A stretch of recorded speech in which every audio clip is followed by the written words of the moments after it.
Assalamualaikum warahmatullahi wabarakatuh. Menjawab salam mudah-mudahan berangkat haji tahun ini.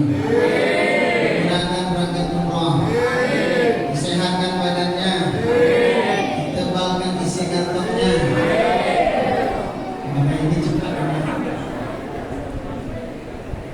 Bismillahirrahmanirrahim. Alhamdulillahirabbil alamin.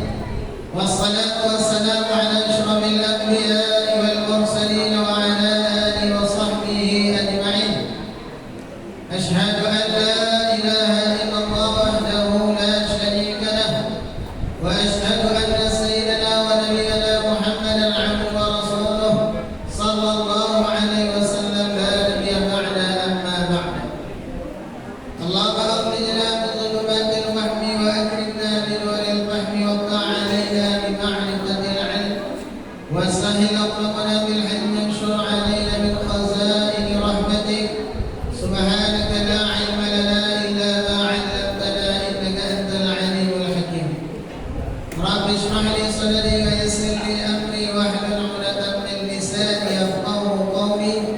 Allahumma ij'alna mimman yastami'una al-qawla fayattabi'una ahsanah.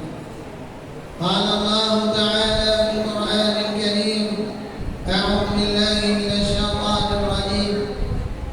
Bismillahirrahmanirrahim. Man 'amila shalihan min dzakarin aw untha wa huwa mu'min فلنحيينه حياة طيبة ولنجزينهم أجرهم بأحسن ما كانوا يعملون. وقال النبي صلى الله عليه وسلم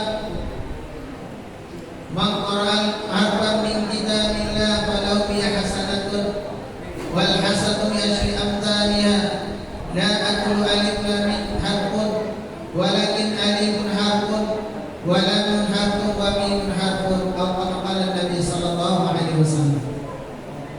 Tiada kata yang pantas kita ucapkan melainkan syukur kepada Allah. Dialah Allah Ta'ala yang telah berikan nikmat kepada kita. Nikmat terbesar yang Allah Ta'ala berikan kepada hamba-Nya itu adalah Allah berikan nikmat iman, nikmat Islam, kesehatan dan kesempatan kepada kita. Sehingga Allah mudahkan kita pada malam yang ke-9 ini datang ke mushola yang kita cintai. Ini semata-mata karena taufik dan hidayah daripada Allah. Walaupun rumahnya dekat dengan mushola, walaupun badannya sehat, walaupun punya kendaraan yang cukup, tetapi tidak dipilih oleh Allah bapak dan ibu datang ke mushola yang terasa berat. Ya Bu? Istiqomah itu berat, yang ringan istirahat. Istiqomah itu berat, datang ke mushola walaupun dekat.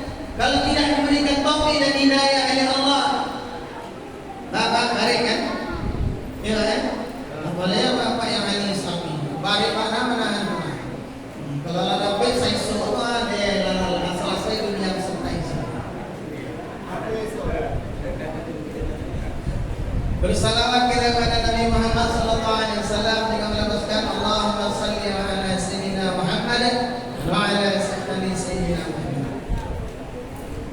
Bapak dan Ibu, tema kita pada malam hari ini adalah 4 golongan yang dirinduin oleh surga. Berdasarkan hadis Nabi SAW, al-jannatu mustaqatun ala arba'atin nafar. Surga itu merindukan 4 golongan. Mudah-mudahan kita yang ada di dalam mushola ini termasuk 4 golongan. Yang pertama itu adalah dalil Quran.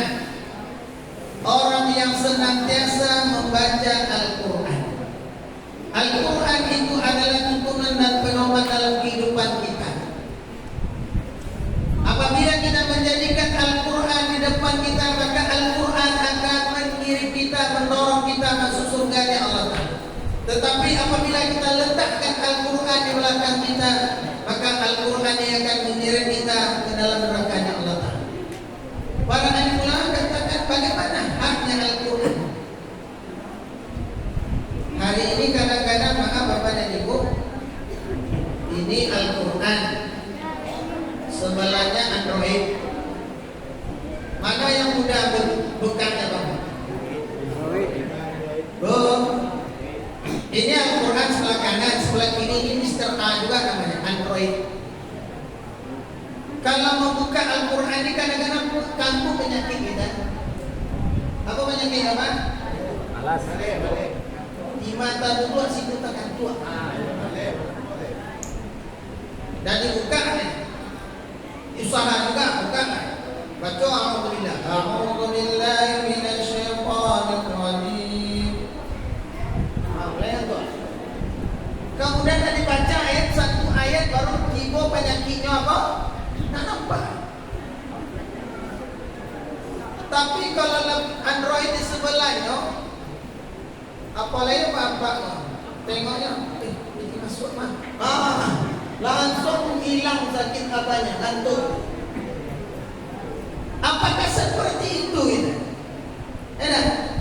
Al-Quran Masya Allah adalah sifat pintu lidah. Quran adalah sifat obat bagi segala penyakit. Penyakit terbesar adalah hati kita keras.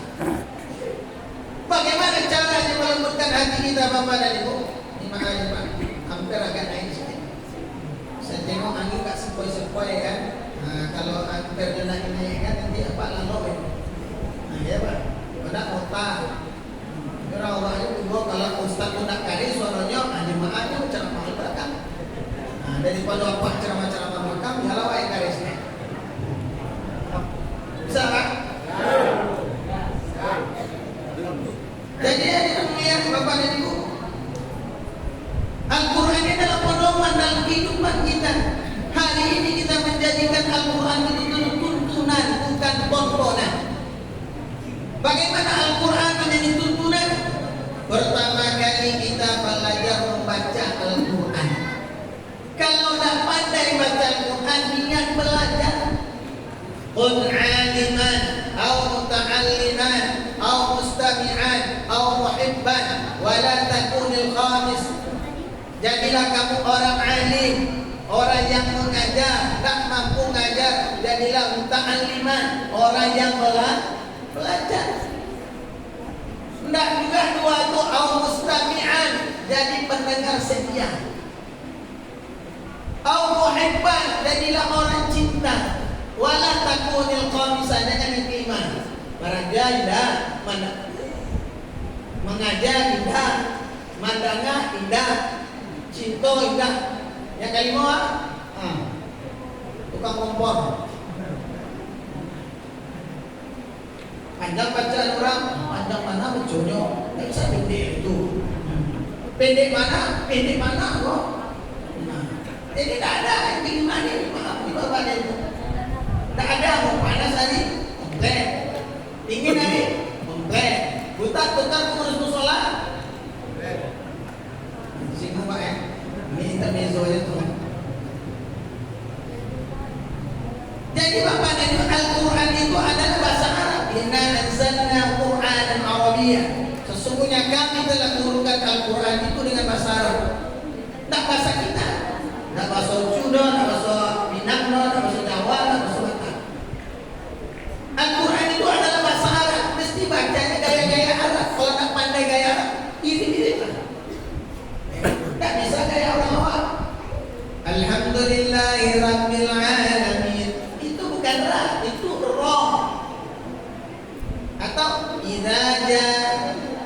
ijazah. Zal itu di bawahnya jim juga. Pada zal. Alhamdulillahirabbil alamin. Nggak bisa alamin, mesti alamin. Karena itu adalah bukan itu bahasa Arab, mesti belajar kita. Man qara'a harfan min kitabillah falahu bi hasanatun. Barang yang siapa yang membaca satu huruf min kitabillah daripada kitab Allah, falahu bi hasanatun, maka baginya satu kebaikan. Kita baca Bapak dan Ibu. Bismillahirrahmanirrahim. Bismillah itu sudah 19 huruf. Kalau satu huruf itu dilipat gandakan satu kebaikan, satu aja sudah 19 kebaikan. Maka rahmat min kitabillah walau bi hasanatu wal hasanatu bi asyri amdalha. Dan satu kebaikan itu dilipat gandakan 10 kali. 19 kali 10 berapa, Bu? 190. Baru kita baca Bismillah. Bagaimana kalau kita khatamkan 20 juz? Dan ini Ramadan adalah bulannya Al-Quran, kesempatan terbaik bagi kita untuk membaca Al-Quran. Dan amalan Nabi SAW ketika Ramadan, Nabi itu tadarus bersama Jibril alaihissalam. Kadang-kalanya Nabi SAW yang membaca, dan juga kadang-kala satu ketika Jibril alaihissalam yang membaca, Nabi menyimak. Maka paham ini, rata-rata di setiap masjid dan musola diadakan tadarus, tetapi tidak diperhatikan. Yang baca dulu lah, yang mota dulu, ya kan? Apa nih Pak? Kadang-kadang tidak dibetulkan bacaannya. Tadarus itu kan, wa idza quri'al Qur'an fastami'u lahu wa ansitu la'allakum turhamun. Apabila dibacakan Quran fastami'u lahu, maka yang lain dia dengar. Dengar pakai telinga atau mulut? Pakai telinga atau mulut? Kadang-kadang orang mengaji awak muntah loh. Kalau nak pergi tidak usah kita dekat orang yang kalau kewajiban orang yang membaca Al-Quran, yang lain mendengar, maka dia dengar. Tetapi di dalam tadarus itu mestinya harus diperbaiki. Jangan panjang pendeknya lewat aja, datang sawah dengan pematang lewat. Gaspol. Yang penting satu malam selesai satu dos. Nah diperhatikan panjang pendeknya. Yang dikatakan tajwid atau tahsin itu adalah membaguskan bacaan Al-Quran huruf demi huruf. Makhrijul hurufnya, sifatul hurufnya, waqaf dan ibtidah. Baru Al-Quran itu akan memberikan kesan. Sebelum Ramadan kami dakwah bersama Syekh Ali Abdurrahman Al-Abahirni, orang Yaman. Apa dikatakan oleh Syekh? Kita dakwah kita Al-Itqan fi Ulumil Quran, dakwah kita Itqan tentang ilmu Quran. Salah satu adab. Hari ini orang bangga menghafal Al-Quran, bagus. Kalau setakat kita menghafal Quran, Bapak dan Ibu, Yahudi dan Nasrani pun hafal Quran. Tetapi Al-Quran tak masuk ke dalam hatinya. Al-Quran sebagai hujah dari lisan saja. Hari ini kalau kita maunya Al-Quran bagaimana menjadikan kesan dan sifat di dalam kehidupan kita, bagi kita yang tidak pandai membaca Al-Quran, belajar. Sudah belajar dan bisa baca. Sudah baca kita hafal. Di awal ada yang lupa, sinyal lah banyak naik. Coba. Hafal ayat-ayat pendek. Jangan bawa samakan dengan anak ini bersaing. Hafal yang biasa, Yasin. Coba. Yasin 83 ayat. Al-Mulk 30 ayat.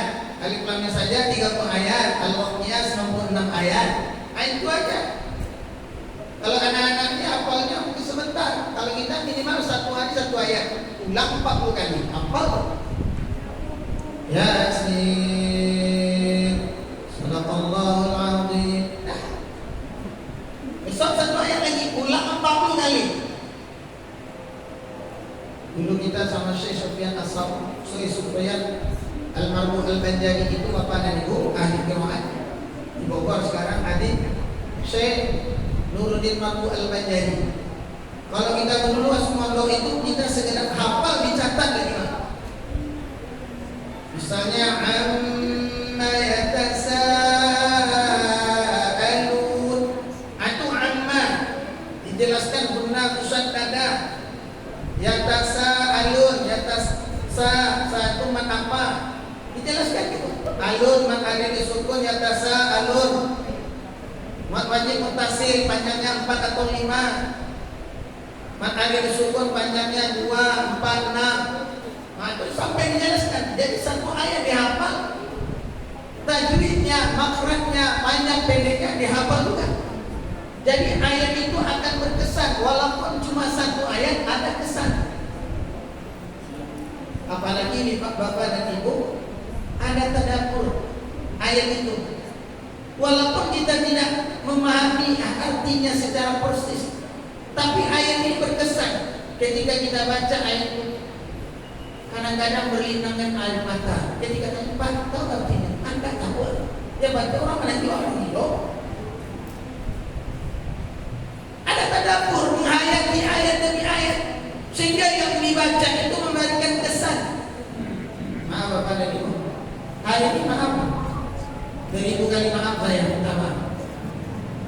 Kalau di masjid kami itu sudah banyak imamnya, rata-rata anak muda, maaf ya tersinggung nih yang jadi gari yang jadi imam 4 orang mungkin, semuanya hafal Quran, tetapi praktek kehidupannya maaf kita adalah yang melakukan suci. Kenapa? Diganti-ganti terus imamnya. Dia tidak mencerminkan Quran yang dia hafal. Masa imam tak sholat? Semuanya Allah. Ya. Kemudian imamnya banyak pula kedustaan. Awak kali kicau tagak bahasa Minang. Iya Pak. Ustaz, maaf ya, saya kuliah di UIN. Saya nak masuk, Ustaz gantikan, insyaAllah kita gantikan. Rupanya bukan kuliah, sudah 2 semester nak masuk, paling ngalalaan. Kemudian ada pertandingan MTQ, dia Polri juga, sering menang dia. Ustaz maaf, bisa nak gantikan saya seminggu tanding ke Bandung? Kita kan sanggah balik. Gantikan pula, rupanya maaf, bukan pergi MTQ dia, baik malalanmu. Ini kadang-kadang yang kita hati-hati, hari-hari dia mengimami orang berjamaah, tetapi amalnya maaf. Ibu Yunus kita maaf. Bikin saja ini bisa dikibuinya, tahu yang ada CCTV. Awak pun tak sangka bayar juga, mungkin sebelahnya. Tapi dia tengok CCTV rupa nampak.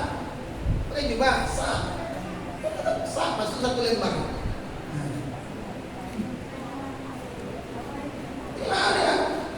Maknanya maaf Bapak dan Ibu, Al-Quran sekedar di lisannya, dia lakukan Al-Quran, dia dengarkan kepada orang banyak, tetapi Al-Quran tidak masuk ke dalam hatinya.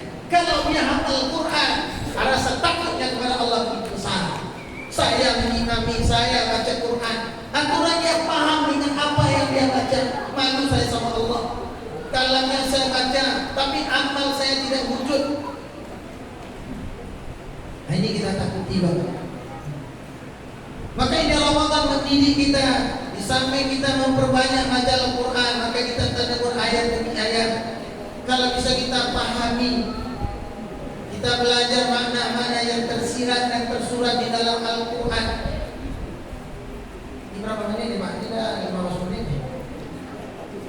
Aku baru bukan 5 rumah. Hah? Apa?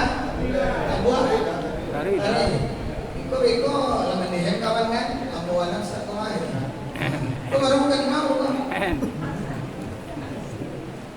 Ini kode aja bukan? Kalau ibu udah bosan nanti gini aja orang pas semua sah. Kode etik aja lah. Jadi Bapak dan Ibu, Al-Quran energi ibu lidah. Kalau hari ini generasi muda kita mau baik, maka jadikan generasi kita dicinta Al-Quran. Ada di Malaysia itu ada satu orang mahasiswa umur 24 tahun Bapak dan Ibu, sudah doktor, sudah S3, SMP-nya 2 tahun, SMA-nya 2 tahun, doktornya cuma 2 tahun lebih, S1 S2-nya cepat. Maka ketika Perdana Menteri Mahathir Muhammad bertanya kepadanya, apa amal engkau sehingga engkau begitu mudah? Maaf Pak Bu, kalau di Indonesia ini pendidikan rata-rata S1 4 tahun Pak. Tetapi kalau di luar negeri itu sudah ada yang 2 tahun. Kalau di luar negeri tengok cerdas awak pintar. Kalau di Indonesia ini itu bangku jenjang. Kalau kita pintar tak bisa. Kalau kami di pondok dulu maaf kita tak pakai jenjang 1, 2, 3. Siapa pandai baca kitab pun naik lompat. Nah, itu cocok dengan itu. Jadi yang pintar tetap cepat pintar Pak. Dan itu orang bodoh. Jadi kata mahasiswa tadi dikatakan, wahai Pak Menteri, saya semenjak kelas 2 SMP sudah istiqomah sholat berjamaah di masjid. Yang kedua kan, setiap hari saya membaca Al-Quran 1 juz. Kemudian kalau ada permasalahan saya belajar, pertama kali saya buka Al-Quran.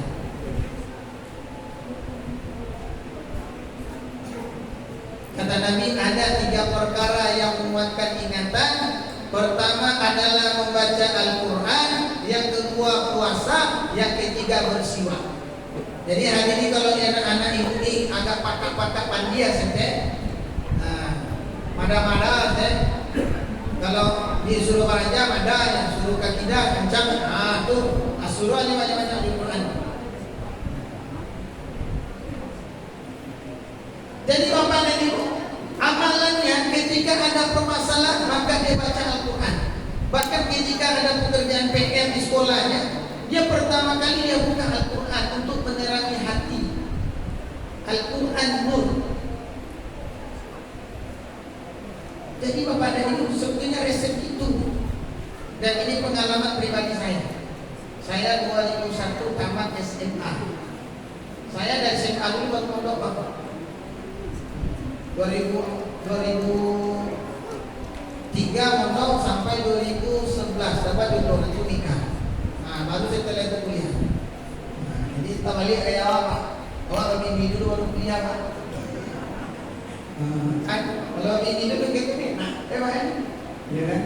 Kalau panjang-panjang awak ada yang kuri-kuri awak Pak. Kuri dulu dalam boleh. Jadi Bapak dan Ibu, resep Quran memang betul Pak. Orang yang hafal Quran maka dia cerdas. Orang yang cinta dengan Quran mudah Allah berikan. Jadi apa yang disampaikan oleh guru itu langsung connect deh. Bahkan dapat solusi.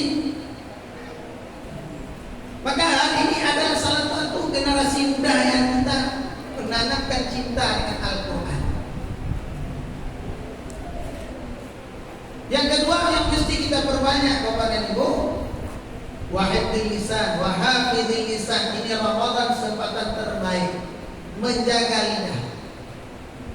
Hari ini membatalkan puasa mungkin kita sudah kenal, tetapi kita lupa dengan yang membatalkan pahala puasa.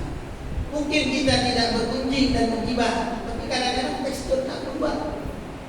Kita tidak senang sama kawan, kita tidak bicara, kok banyak. Tidak. Tapi kadang-kadang yang bergerak apa Bapak dan Ibu? Mulutnya. Dia tidak suka sama kawan, tapi apa kan? Kalau tidak bergerak malah tekstur matanya. Kode etik tuh Pak. Itu adalah menghilangkan pahala puasa kita. Maka kita hati-hati di dalam Ramadan. Sehingga dalam kitab Luwabul Hadis Nabi katakan, naumu sahibil ibadatun, tidurnya orang yang berpuasa itu menjadi ibadah. Wasumtuhu tasbihun, diamnya menjadi tasbih. Kalau kita tidak berkata kebaikan, kalau kita tidak berkata membaca Al-Quran, kalau kita diamnya tidak berzikir, lebih bagus kita tidur. Kemudian yang ketiga yang mesti kita perbanyak adalah wamunhimul i'an, memberi makan orang yang berpuasa. Ramadan ini ada kesempatan terbaik. Ada buka puasa sini Pak? Ada buka puasa? Imam? Kado. Pantas gak Imam agak kanyang sedikit Pak? Ya kan? Ya wajah beda Pak. Kita kan normal Pak nih. Kita nampak nih. Wajah itu menentukan juga. Nah, jadi kalau dari imam atau anak-anak muda yang masjid ini kalau diservis, Pak senang bahagia ya. Kalau di masjid kami alhamdulillah, saya tanya, saya ikut buka Pak. Cuma ngontor aja saya mau ada yang terbuka. Lain Ustaz. Untuk makan malam, lain. Untuk sahur, lain. Atau aja kira kecil, enggak bahagia. Kalau nanti tusuk masa ibadahnya Pak. Membukunya sama rupa kurang makan Pak. Hanya boleh di program ke depan ya Pak ya. Nama musola kita Ibadur Rahman. Tahu apa Ibadur Rahman? Ibad hamba Rahman yang maha pengasih. Nama musola kita mantap nih. Besok kita target atau ini setelah ini kita buat. Ya Pak. Kita adakan buka bersama atau kita mungkin buka bersama, kita hantar perbukaan kepada musola kita sehingga orang yang mungkin dia musafir atau ada kegiatan lain yang transit musola kita sehingga mereka berbuka dengan hidangan yang kita hidangkan. Salah satu amalan terbaik itu adalah memberi makan. Tahadu, berilah hadiah, niscaya kamu berkasih sayang. Salah satu penyebab orang iri dan dengki, obatnya itu adalah dengan kasih sayang, berikan makan. Akan hilang iri dengki. Irham man fil ardi yarhamkum man fis sama. Berkasih sayang yang di bumi sehingga yang di langit akan berkasih sayang. Yang keempat yang mesti kita, empat golongan yang diridhoi oleh surga adalah berpuasa pada bulan Ramadan. Mudah-mudahan Allah Ta'ala istiqomahkan kita Bapak dan Ibu sampai akhir Ramadan. Dan kita senantiasa menghidupkan malam-malam Ramadan. Ini baru malam 9. Biasanya Bapak dan Ibu kalau di Masjidil Haram itu, Masjid Nabawi itu, semakin ke ujung semakin penuh. Jangan kita terbalik. Semakin ke ujung seperti ibu haji. Tahu ibu haji? Ke ujung ketek, ya kan? Awal jemaahnya penuh, ketika akhir Ramadan sopnya maju. Semakin maju sopnya, tinggal pemain ori. Yang banyak ubat batabur, gigilah banyak kubur, duduklah banyak mengunjung, batuk-lah banyak kabur-kabur, kulitnya banyak kabur-kabur, makannya lah segitu-segitu buah. Itu lihat terakhir itu masih tidak musola. Janganlah sampai seperti itu Bapak dan Ibu. Ramadan itu adalah anugerah yang Allah berikan kepada kita, maka betul-betul kita siapkan diri kita sehingga betul-betul tatkala Ramadan berakhir, Allah Ta'ala berikan kita level la'alakum tattaqun. Yang benar hanya datang daripada Allah Ta'ala yang tidur dari kewenangan saya, supaya majelis kita dirahmati oleh Allah. Kita tutup dengan doa kepada majelis. Subhanakallahumma wa bihamdika asyhadu an la ilaha illa anta astaghfiruka wa atubu ilaik. Assalamualaikum warahmatullahi wabarakatuh. Waalaikumsalam warahmatullahi.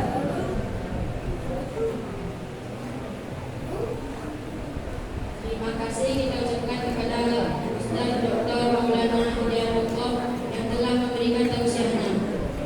Baiklah, jamaah musola Ibadur Rahman, selanjutnya kita akan melaksanakan sholat sunat tarawih dan witir secara berjamaah. Imam kita pada malam hari ini adalah saudara Abid dan bila kita pada malam hari ini adalah saudara Radik.